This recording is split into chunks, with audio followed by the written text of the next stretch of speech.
Hello, everyone. My name is Liesl. Welcome back to the Fiction Author Business School podcast. My question for you today is this. Do you want your villain in your current work in progress to be truly hated or somewhat understood? Do you know the difference? Did you even know there was a difference? Do you know how to write your villain differently based on which one you're going for? If you've never even considered any of this or are even a little bit curious about it, then this is the episode for you because we're going to talk about it. So stay tuned. Okay, so the villain training just went into the membership this month, the beginning of this month. And what I teach is deep hero-villain psychology, in which, number one, the villain needs to have their own theme, their own limiting beliefs, and their own internal arc. Now, whether you show that, all of the villain's stuff in the story, is up to you. I mean, some villains are very off-page, and that's perfectly okay. But it does need to be present, and the basic gist of it does need to be communicated to the reader so that they understand, what the hero or heroine is up against. It's just basic villain stuff, right? Number two, there needs to be a deep hero-villain entanglement. So let me say that again. A hero-villain entanglement. What that means is that the hero and villain need to be similar or complementary in various ways. And the reason for this, without getting too deep into the weeds of it, is that from a Jungian psychology perspective, the villain represents the shadow side of the hero, which means there do need to be some similarities. Now, I get all into the details of that, what it is, how to plan it, how to write it so it's communicated to your readers, all of that in the membership. But thinking about this is what gave rise to what I'm speaking about today, which is whether you want your villain to be truly hated or somewhat understood. So here's the thing. When you create your villain in the way that I just laid out, where you give them their own backstory, their own theme, their own limiting beliefs, the readers, as the readers, we understand and have some sympathy for them. Now, that doesn't mean that we love them or that we want them to prevail over the hero, right? What they do in the present is still villainous. It's still not good. But because we understand sort of the trauma that gave rise to what they're doing, we tend to have a little bit of sympathy for them, right? And again, that doesn't mean that they get a pass. It doesn't mean they get to escape justice. It just means we go, well, at least I understand where that's coming from, right? And this is why there are some villains out there that are given really complex backstories, and the audience actually tends to really like them. Think about like Loki from the Marvel universe, right? Yes, it does help that Tom Hiddleston plays him, but even that aside, they do a really good job with making Loki sympathetic. He's very human, and this is the thing is, even when you have villains that you can understand them and have sympathy for them, it's in a very human frailty sort of way.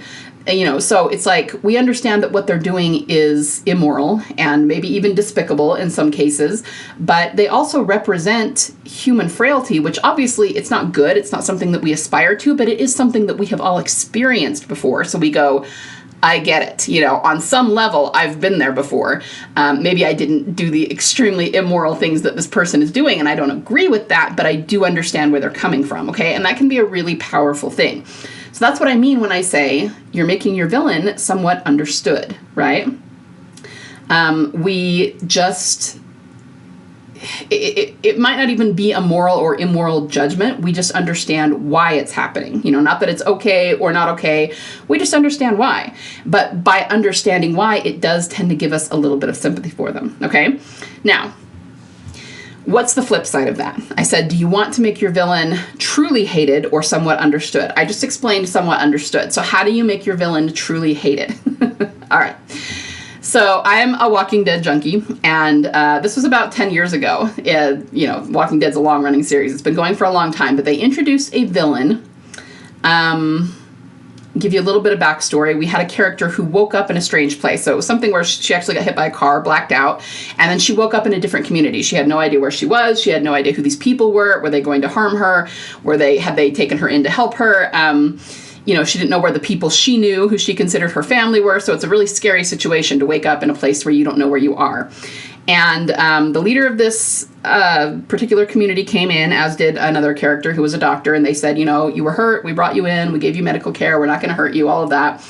And then this villain, she was a villain. Obviously, we didn't quite know it at this point. This is the first time we're seeing her, but the leader of this particular community was more of a villain. And the character that had been hurt and woke up there said, I was with someone else. Did you bring him in too?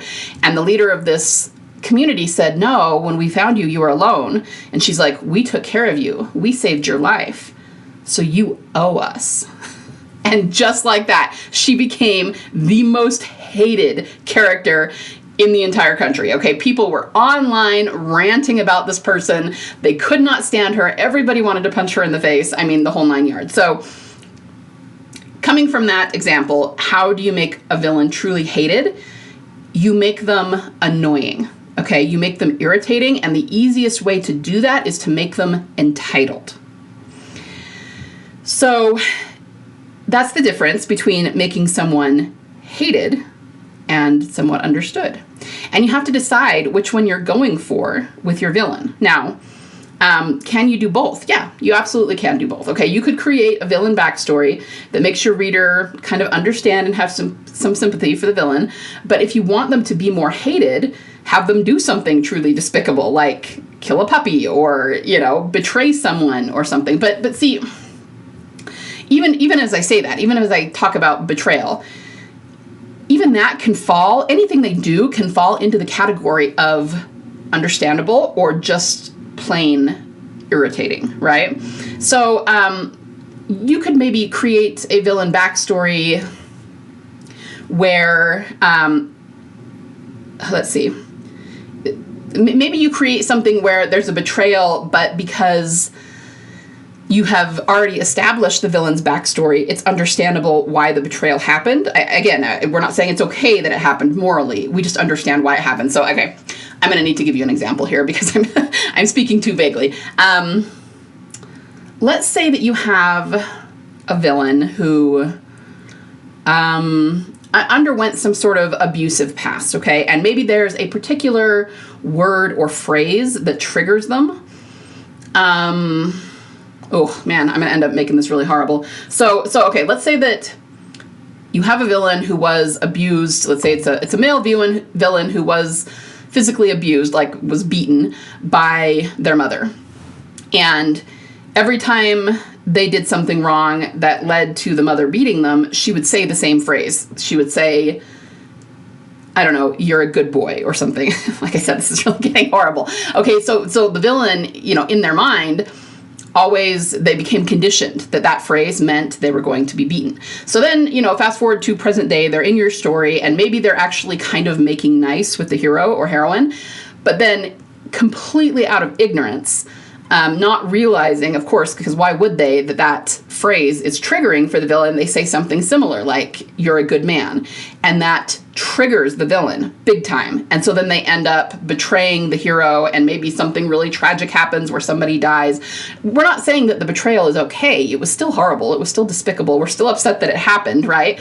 But because we understand the villain's past, that betrayal is actually understandable. We go, ugh.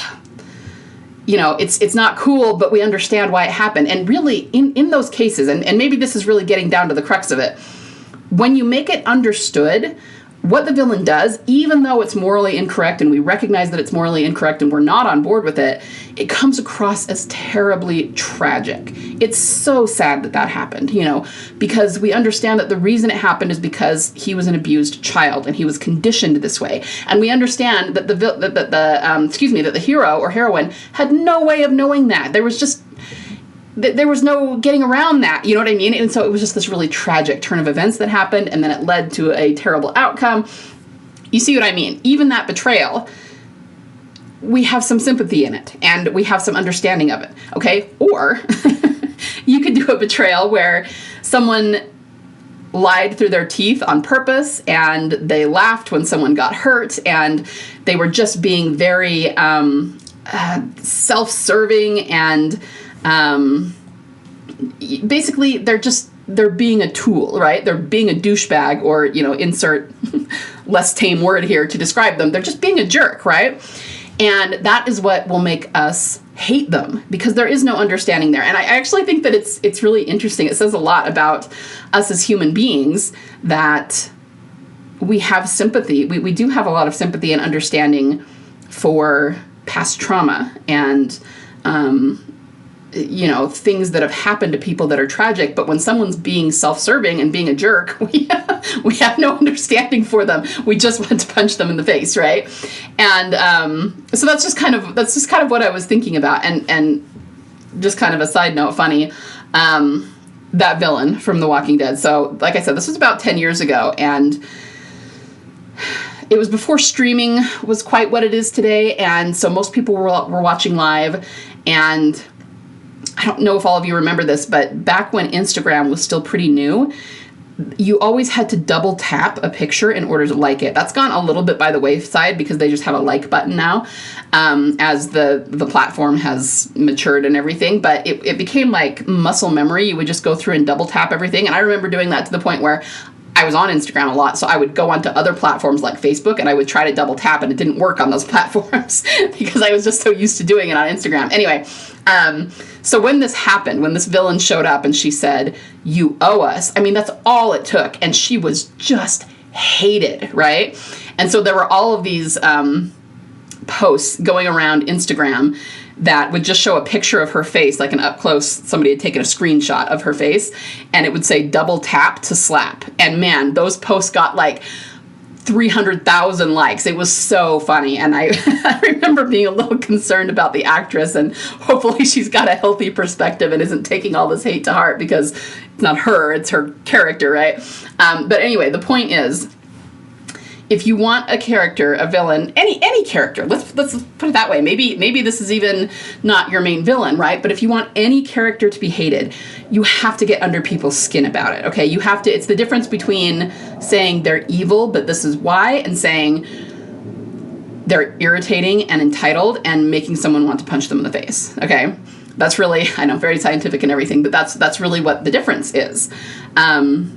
So all I want you to do is just think about that. It's just something that's kind of interesting that you can take into account when you're crafting your villain, right?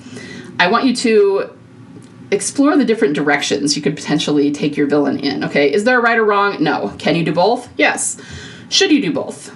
Maybe. It just depends on what serves the story. I will say that in The Walking Dead with this villain, they made her annoying up front. Like, that was literally the first thing that came out of her mouth when we saw her.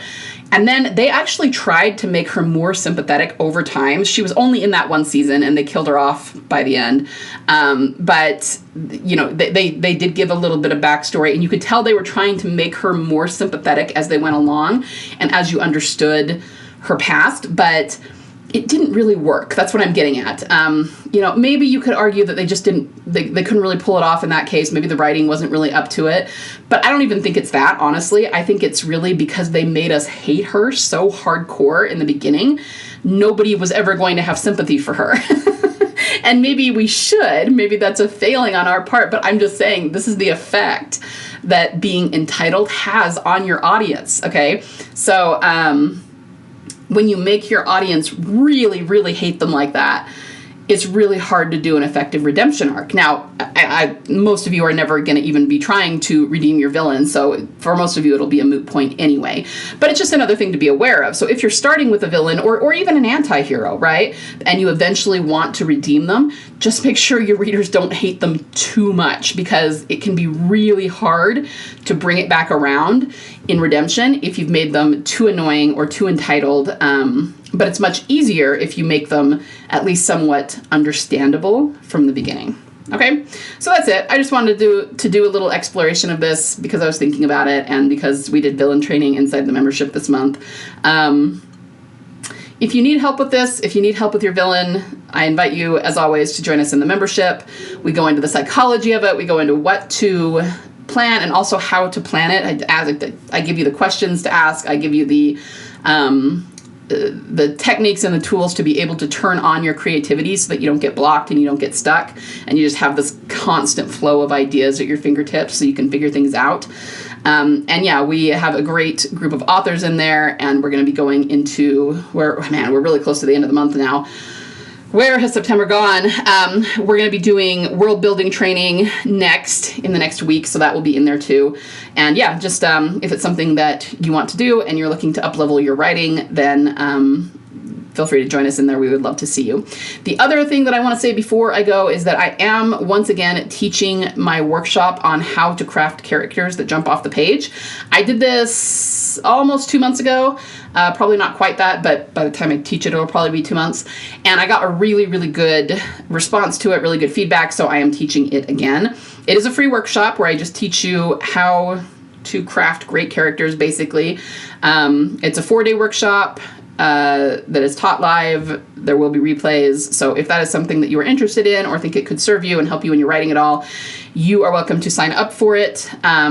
bit.ly/unforgettable characters is where you would sign up. And I will also put that in the show notes, okay? So I hope that this is helpful. I hope that it just kind of made you think maybe a little bit differently about your villains, and maybe gives you some ideas about how to take them in some new directions. That's the idea, is just to open up the creativity and get you really thinking about things that might help you to craft better stories. So with that said, everyone have fun crafting your villains. It should be fun. If it's not, you're doing it wrong. And just have a wonderful week of writing and creation, and I will talk to you next week. Bye.